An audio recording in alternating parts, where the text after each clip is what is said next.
afternoon. Good afternoon. And thank you all in the press for joining us today. I'm Congresswoman Yvette Clarke of the Congressional Black Caucus, chair of the Congressional Black Caucus, and proud representative of New York's 9th Congressional District, located in Brooklyn, New York. I want to begin by thanking my colleagues in the Congressional Black Caucus for their leadership, their commitment, and their presence here this afternoon.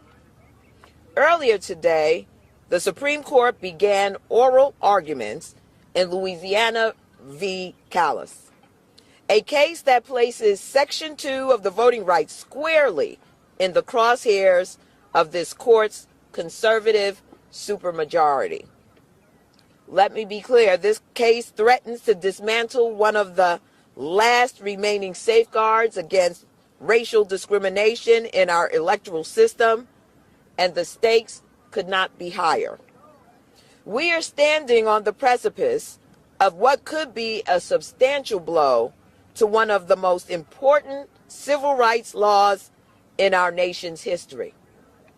For every step we take toward building a more and just and inclusive democracy, there are those hell-bent on dragging us 2 steps backward. Republicans are attempting to run the table with every dirty trick in order to cement power because their policies have failed. Combined with Republicans' mid-decade gerrymandering, a ruling gutting Section 2 could help them secure an additional 27 safe Republican United States House seats, at least 19 directly tied to the loss of Section 2. A ruling of this magnitude would have wide-ranging implications on black and minority representation in the Congress. Let's talk the facts. In 2024, Louisiana adopted a congressional map that complied with the Voting Rights Act. It created 2 majority black districts out of 6, a long overdue correction considering that the black Louisianians make up nearly a third of the state's population.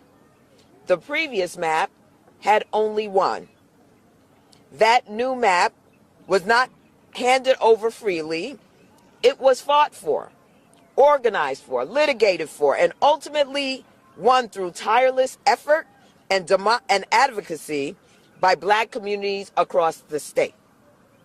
But now, a group of self-described non-African American voters is turning that hard-won victory into a constitutional attack. They are arguing that the map intended to remedy racial discrimination is somehow discriminatory against them. Their claim, and the simple fact that it is being entertained by the highest court in the land, is not only absurd, but it's dangerous. The opponents of Louisiana's new map and the state itself are seeking to twist this case into a weapon that could gut the ability to challenge racially discriminatory maps nationwide.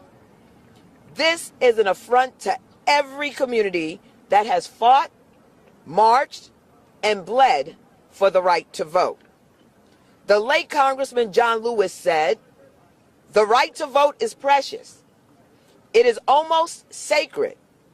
It is the most powerful nonviolent tool we have in a democracy," end quote. Right now, that tool is under threat. Fair representation is under threat. This is not just a legal fight. This is a fight for the future of our democracy. We will not give up. We will fight. We will continue fighting in the courts, in the Congress, and in our communities against any attempt to silence our voices and dismantle our power. To those who seek to drag us backward, know this: the Congressional Black Caucus stands united. We will protect the sacred right to vote, and we will defend the promise of democracy for every American. It is now my honor to bring to speak at this time the gentleman from Louisiana, Rep. Troy Carter.